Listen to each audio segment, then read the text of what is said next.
আমাদের বোর্ড যখন এলো 2022 সালে, তারপর থেকে তার আগে আমি আমার ওয়ার্ডেই বলছি, তার আগে ওয়ার্ডের অবস্থা আপনারা যদি কোনো সময় গিয়ে দেখে থাকেন বা আমার ওয়ার্ডবাসী বলতে পারবে রাস্তাঘাটের কী অবস্থা ছিল।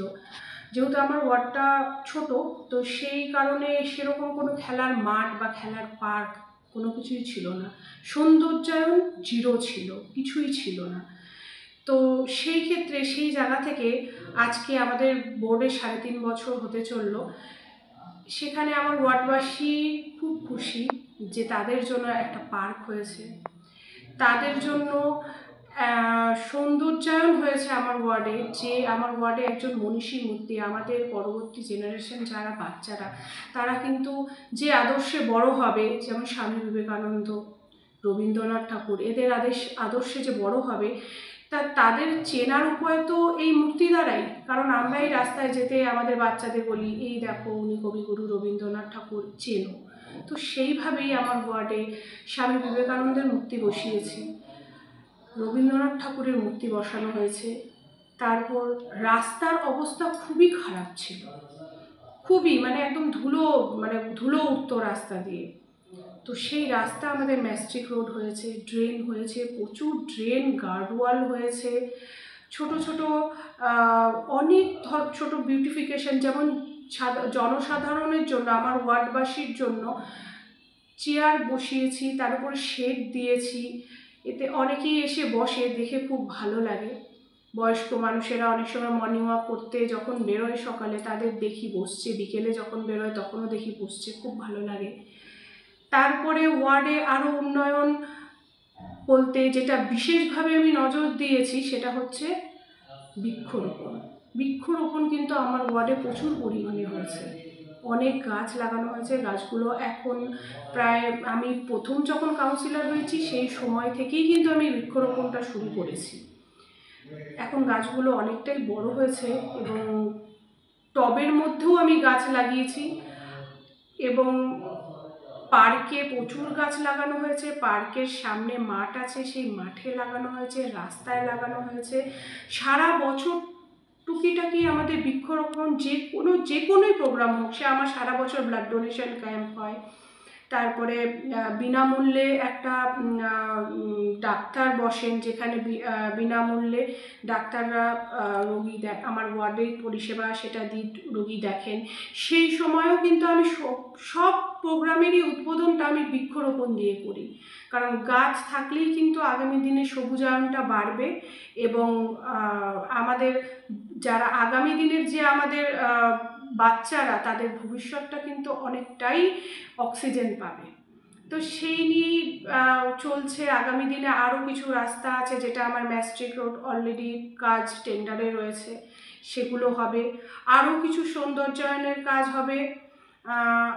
এইভাবে তো ক্রমাগত চলছে। সাধারণ নিম্ন মধ্যবিত্তদের মাথার উপরে ছাদ, তারা কেউ কাজটা শুরু করেছে, বা পাশেই হয়তো একটা ছোট্ট ঘরের মধ্যে রয়েছে, বা একটা ছোট্ট ঘর ভাড়া নিয়ে রয়েছে, একই নিম্ন মধ্যবিত্ত, তাদের সংসার চলছে, তো সেটাই তাদের পক্ষে অনেকটা মুশকিল হয়ে যায়। কিন্তু সেই জায়গায় ভাড়া দিয়ে বা একটা ছোট্ট ঘরের মধ্যে, এই বৃষ্টির দিন হোক বা শীতের দিন হোক, তাদের পক্ষে সত্যি কষ্টকর। কারণ যতদিন পর্যন্ত মাথার উপর ছাদ না হচ্ছে, ততদিন তো তারা ঘরটাতে ঢুকতে পারছে না।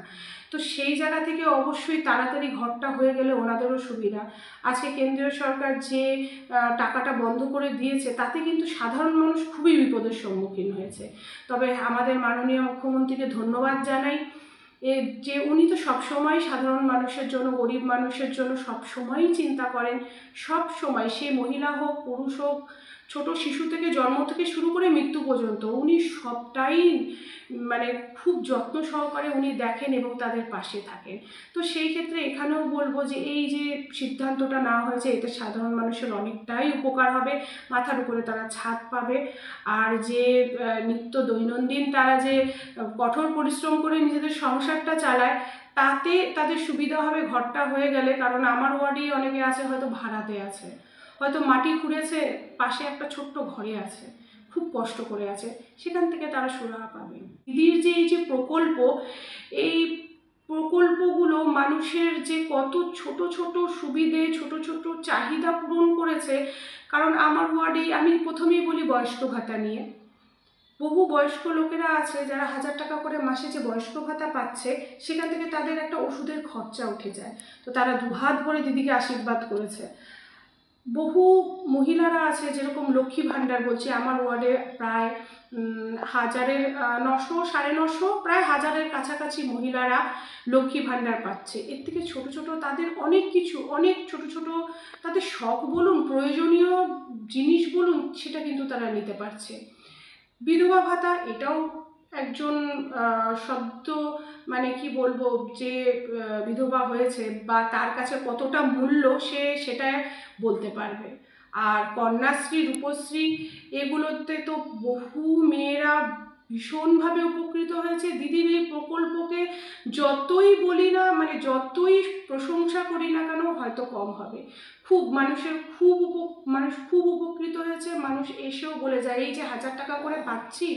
আমার ওয়ার্ড অফিসে বহু মানুষ, বয়স্ক মানুষেরা আছে যারা এসে বলে যায়, এই যে 1000 টাকা করে পাচ্ছি মা, তুমি জানো না কত উপকার হচ্ছে। তো সত্যি আমাদের মাননীয়ার যে এই প্রকল্পগুলো, সত্যি এই প্রকল্পগুলো আমাদের জন্য আশীর্বাদ। আমাদের পাড়া আমাদের সমাধান, এটা একটা এমন প্রকল্প দিদির মস্তিষ্ক প্রসূত, যে কালিমালিপ্ত করলেই সেটা কালিমালিপ্ত হয়ে যায় না। সাধারণ মানুষ সেটাকে সাদরে গ্রহণ করেছে।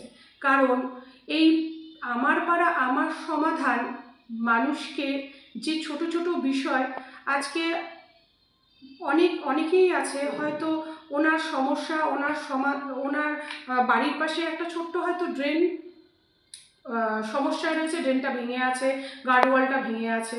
হ্যাঁ, আমরা কাউন্সিলর হিসাবে চেষ্টা করেছি, যতটুকু পারছি চেষ্টা করেছি, তবুও দিদি তাদের ঘরে পৌঁছে গেছে। ঘরে গিয়ে এই আমার পাড়া আমার সমাধানের মাধ্যমে দিদি কিন্তু একজন একজন করে সবার যে সুবিধেগুলো কিন্তু তুলে ধরছে জনসাধারণের সামনে। এখানে কোনো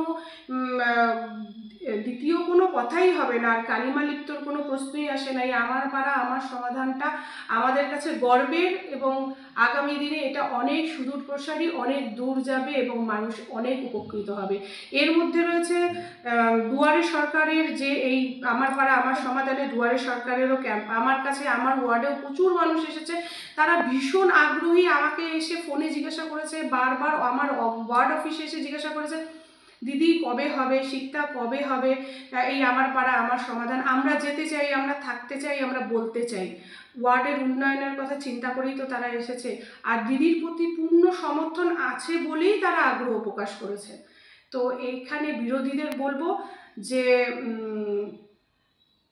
তাদের কিছুটা শেখা উচিত যে কিভাবে একটা ছোট্ট ওয়ার্ডের উন্নয়ন করা যায়, একটা শহরের উন্নয়ন করা যায়, একটা রাজ্যের উন্নয়ন করা যায়। সেটা দিদির কাছ থেকে অবশ্যই শেখা উচিত। অনেক নিম্ন মধ্যবিত্ত গরিব মানুষের পাশে থেকে তাদের ছোট ছোট চাহিদাগুলোকে কিভাবে পূরণ করা যায়, সেটা দিদির কাছ থেকে শেখা উচিত। কালিমালিপ্ত তো অনেকভাবেই বলা যায়, কিন্তু দিদির যেই প্রকল্প সেটা জনসাধারণের কাছে একটা জনমুখী প্রকল্প।